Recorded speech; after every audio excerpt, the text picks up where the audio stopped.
Erev Tov, bonsoir à tous, j'espère que vous portez bien, vous et les vôtres. J'aimerais vous proposer ce soir une réflexion sur un article de Yuval Harari, vous savez, le penseur israélien tout à fait intéressant. On l'interrogeait sur la crise du coronavirus, et la conversation roulait autour de cette idée que, habituellement, les changements sociaux massifs, comme peut-être on va en expérimenter, sont le fruit de politiques gouvernementales ou d'institutions qui préparent les choses, qui les pensent en avance, qui les expérimentent de manière graduelle, mais que la particularité, une des particularités en tout cas de cette crise sanitaire mondiale, eh bien, c'est que des mondes nouveaux émergent, vont sans doute émerger, qui n'ont pas été pensés justement en avance. C'est une idée tout à fait intéressante, d'autant plus intéressante qu'elle trouve un écho en fait avec la période que nous sommes en train de vivre, cette période de Pessar, de sortie d'Égypte. Souvenez-vous, nous sommes ici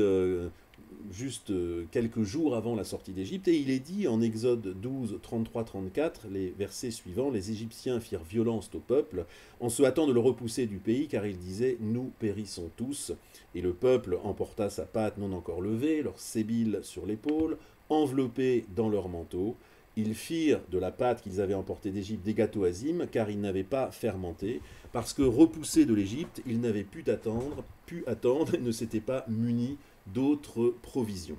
On reconnaît ici la base rituelle pour laquelle nous mangeons effectivement des pains azim, des matzot, tout simplement parce que, surpris par cette brusque libération, eh bien, nous serions sortis avec quelques affaires, notre pâte qui n'avait pas eu le temps de lever, et de fait, ce sont des pains azim que nous avons mangés ce soir-là, et en pieux souvenir de cette nuit de libération, eh bien, nous mangerions des pains azim encore aujourd'hui. Tout cela est bien connu, et pourtant il y a un gros problème. Quel est ce problème? Eh bien, c'est que tout simplement, le texte, quelques versets auparavant, ils sont censés se dérouler 4 jours avant cette fameuse sortie d'Égypte, le 10 Nissan, eh bien le texte dit la chose suivante, et voici, vous le mangerez, ici on parle de l'agneau, la ceinture au rein, la chaussure aux pieds, le bâton à la main, et vous le mangerez Bechipazon, à la hâte, c'est la Pâque en l'honneur de l'Éternel. Autrement dit, ce Bechipazon, cette hâte, n'est pas du tout un fait de surprise qui saisit les Bnei Israël le 14 Nissan parce qu'ils sortent de manière brusque et désordonnée. Cette hâte est tout à fait programmée, prévue à l'avance. Et cela, de fait, constitue quand même un problème, nous force à réinterpréter cette hâte, peut-être de manière non temporelle,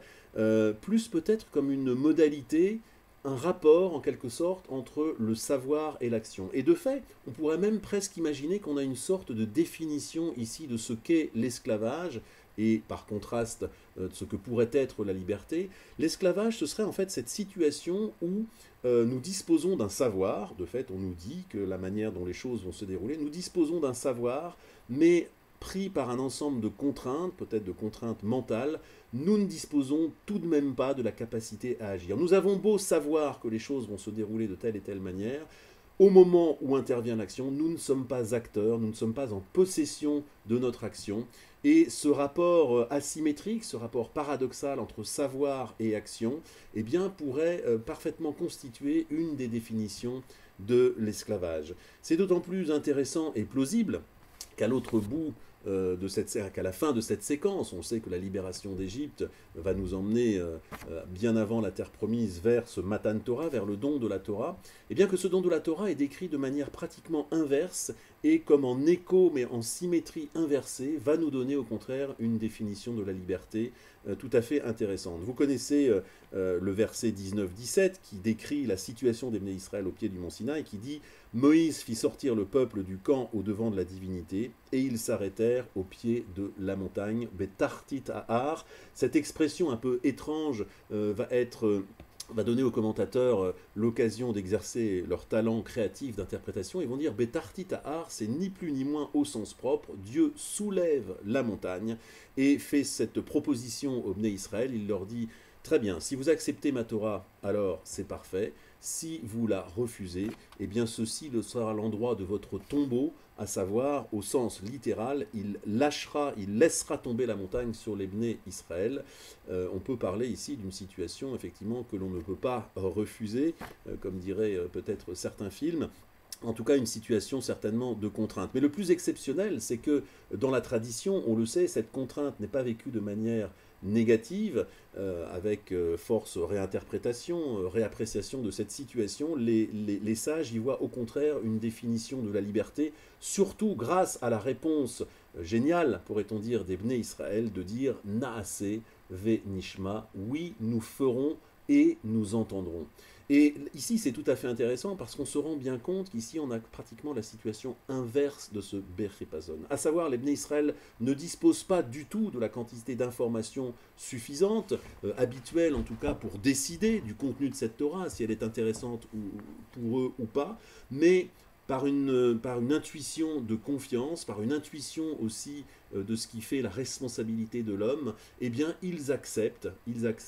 et ensuite seulement, le savoir peut-être viendra compléter, ou peut-être même naîtra de l'acceptation de l'action. Autrement dit, le rapport de liberté, ici, dans cette situation du Matan Torah, c'est une situation inverse de celle de la, Torah, de la sortie d'Égypte, c'est celle où l'on fait, et où la compréhension naît ensuite, où le savoir en tout cas ne vient pas engorger la capacité de l'action, mais bien au contraire, le fait de faire sans disposer de la totalité du savoir nous met en capacité de responsabilité. Alors ici, quand on met effectivement ces deux textes en rapport, on a une définition tout à fait audacieuse, originale de la liberté selon la tradition juive, très différente d'ailleurs de la liberté imaginée par les Grecs. Quand on prend les textes de Platon, notamment toute la pensée politique de Platon, on voit bien que c'est l'idéalité qui prime. On imagine un monde idéal, on construit une cité idéale, basée même sur les différentes fonctions de l'âme, et puis ensuite, dans la réalité, on essaye vaguement d'implémenter, dirait-on,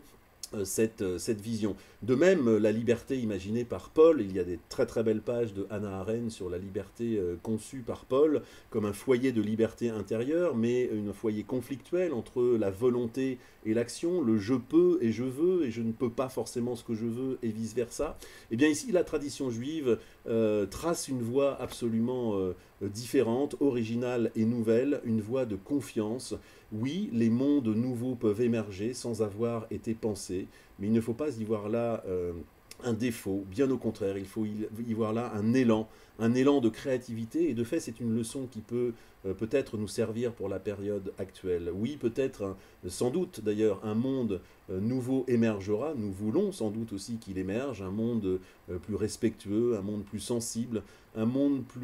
moins technicien, on pourrait dire, qui compte moins sur l'application de méthodes éprouvées, d'une pensée que l'on essaye ensuite de traduire dans la réalité. De fait, souvent cela ne marche pas ainsi, mais au contraire, en confiance du kvod abriot, de notre valeur humaine, dont on sait qu'elle est un reflet de Dieu, Betzel Elohim, nous disposons de cette étincelle divine, en tout cas une société qui met en valeur non pas tant les phénomènes de pouvoir, non pas tant la pensée technicienne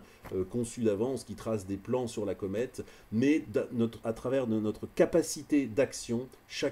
à chacun de nos niveaux, et bien, qui permettent effectivement de faire émerger des mondes nouveaux qui sont souvent d'ailleurs peut-être plus intéressants que les seuls plans imaginés, les plans imaginés dans le cerveau de quelques-uns. C'est ce monde collectif plus respectueux, plus compassionnel que nous voulons faire émerger. Et sans doute ici, la Torah peut nous y aider. Erev Tov, et avec quelques jours d'avance, Chag Sameach.